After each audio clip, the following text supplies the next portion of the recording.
Il y a quelques années en arrière, je travaillais avec une cliente que j'aimais beaucoup, qui s'appelle Simone, et je lui expose une difficulté qu'on a à faire évoluer justement les pratiques dans son entreprise. Et elle me dit « Mais Alexandre, moi je sais pourquoi. C'est le PFH. » Alors je me retrouve un peu embêté puisque j'ignore ce qu'est le PFH. Je réfléchis donc quelques secondes qui me paraissent une éternité et je suis obligé de lui avouer « Écoutez Simone, j'ignore ce qu'est le PFH. » Et elle me répond « Le putain de facteur humain. » Ce jour-là, j'ai compris beaucoup de choses. Même si ce qu'on cherchait à faire évoluer était logique, compréhensible, derrière, il y a des êtres humains. Et donc ce putain de facteur humain qui fait que les 200 individus composant ce service ne vont pas toutes et tous réagir de la même façon.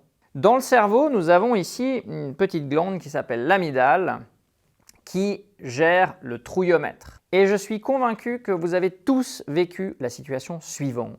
Présentation de la stratégie 2025 de votre entreprise. Grand raout, tout le monde est rassemblé, votre patron présente les choses et à la fin arrive la séquence questions-réponses.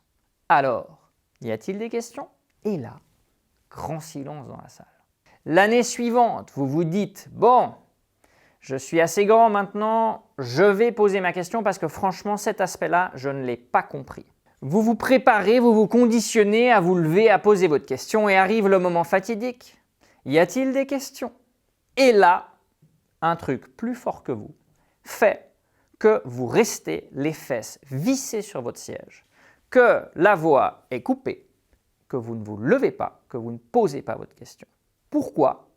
Parce que votre amygdale prend le contrôle des opérations et elle prend le pas sur le cortex préfrontal, qui est la zone de la raison, celle que vous faites travailler depuis 20 minutes.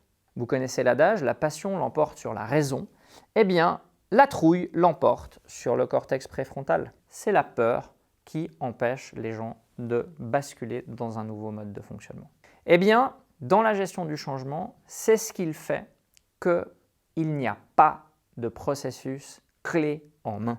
Chaque organisation fonctionne de façon différente et elle est composée d'êtres humains différents. Donc on peut travailler sur des conditions cadres dans lesquelles on va faire se dérouler le changement, mais on ne va pas pouvoir dupliquer un processus.